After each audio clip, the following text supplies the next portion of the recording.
সম্মানিত মুমিন ও মুসলমান দিনী ভাই ও বোনেরা, আসসালামু আলাইকুম ওয়া রাহমাতুল্লাহি ওয়া বারাকাতুহু। আপনারা দেখতেছেন অদৃশ্য জিন ও জাদুর কোরআনিক চিকিৎসা চ্যানেল, সঙ্গে আছি আমি মোহাম্মদ জসিমউদ্দিন। তো হযরত, আজকে আপনাদের মাঝখানে যে বিষয় নিয়ে কথা বলবো যে নকশা। নকশা এমন একটা জিনিস যে নকশা দিয়ে যার মোতাব্বির আছেন, নকশা দিয়ে আমরা অনেক ধরনের অনেক কাজ করি। প্রত্যেকটা কাজের জন্য আমাদের নকশার প্রয়োজন। সেই নকশাগুলা যে যখন আপনারা ভুলভাবে লিখবেন, অথবা ওই নকশার নিয়ম জানবেন না, অথবা নকশার যে জাকাত দিয়ে কিভাবে ওই জিনিসটা জানবেন না। এক কথায়, একটা নকশা লিখতে গেলে অবশ্যই নকশা সম্বন্ধে আপনাকে আইডিয়া নিতে হবে, নাহলে আপনি শুধু জাস্ট বই দেখে অথবা একজনের নকশা দেখে আপনি নকশা লিখলে আপনি কোনো সময় ওই নকশার পরিপূর্ণ ফায়দা পাবেন না।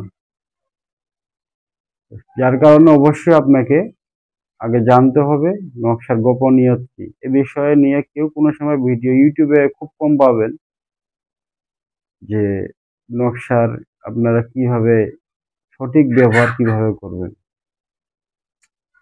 যাই হোক হযরত, আজকে আপনাদেরকে প্র্যাকটিক্যালে দেখা দিব আপনারা নকশা কিভাবে ব্যবহার করবেন।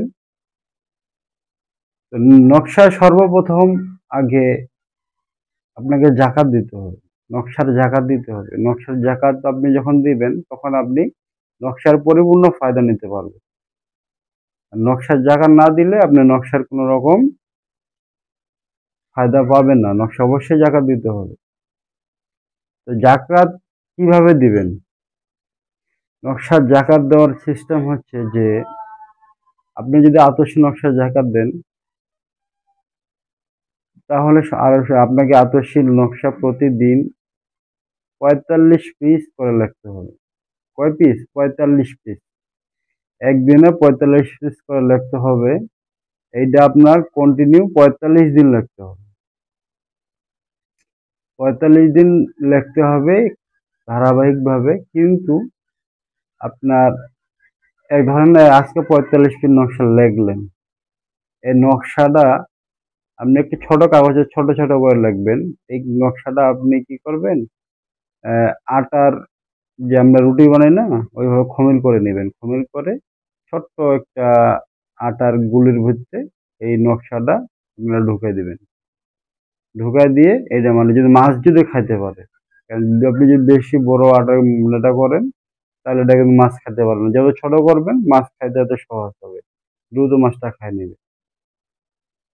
তো এইভাবে আটার গুলির ভিতরে ছোট করে গুলির মতো বানিয়ে নকশাটার উপর ঢুকাই দিয়ে ছোট করে গুলির মতো বানিয়ে আপনারা ৪৫টা নকশা ৪৫টা গুলির মতো বানিয়ে এগুলো আপনার কি করতে হবে, নদীতে হোক অথবা বড় পুকুরে হোক, যেগুলো পুকুরে বড় বড় মাছ থাকে, ওই পুকুরের মধ্যে আপনারা নদীতে ফেলাই দিবেন। কিন্তু আপনি যদি দেখা যাচ্ছে প্রতিদিন যদি সময় না পান, তাহলে সপ্তাহে একদিন অথবা মাসে একদিন। মাসে একদিন বলতে কি, আপনি একবারে সবগুলো একসঙ্গে জাকাত দেওয়ার শেষেও আপনি একসঙ্গে একত্রে সব আপনারা করতে পারবেন, সমস্যা নেই।